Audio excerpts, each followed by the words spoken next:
Rodrigo Duterte vowed to kill all drug lords, dealers, and users, even threatening to dump their bodies in Manila Bay to fatten the fish there.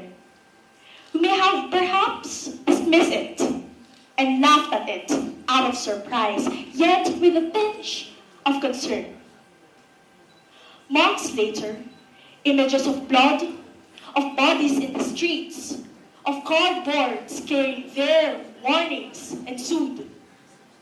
Here in our city, vigilante killings are even being done at broad daylight.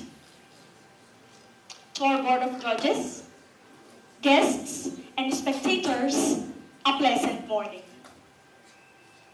Ironically, 3 years of being a communication student has taught and reinforced in me the fact that we too often take for granted communication. And by doing so, we take for granted the cumulative effects of our uses of it. The administration may not have anything to do with the killings except police-related ones, but with the language our president has displayed, it is almost as if he consented and encouraged these attacks. And the consequences do not stop there, as Filipinos expressed their approval of the killings, excluding their fellow humans of their primordial right to life. We have legitimized hate, and sadly, this is not new. Aside from our dear President's profanity, we have the mudslinging of our dear senators and congressmen. We have the racism and anti-immigrant sentiments recently magnified by the Brexit and the US elections. We have the continuous discrimination and displacement of our indigenous peoples and marginalized sectors. The body shaming, the slut shaming, the rape comments, and other attacks to our women and men, to our children, and to the LGBT community. We have the foul language being hurled at our journalists and the violent dispersals of our right and freedom to express.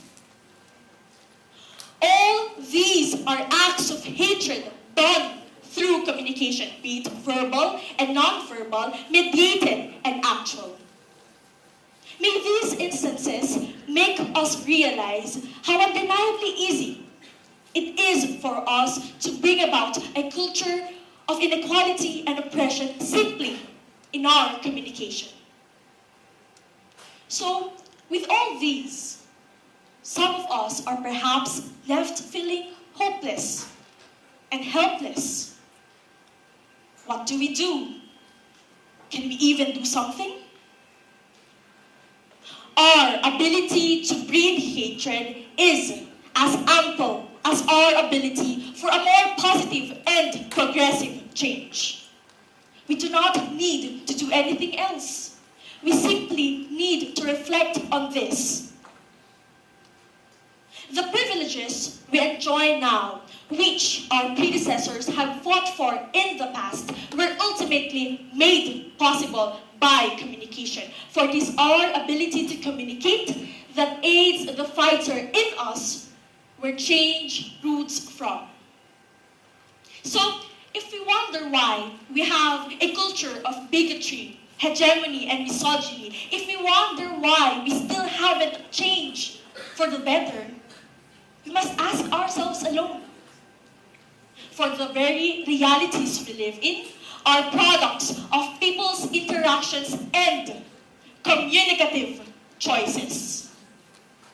The problem roots from us, and the solution lies in us. But the liberating thing is, no one has a monopoly on communication. In our everyday interpersonal encounters, we are always presented with the chance to tear down walls, to heal.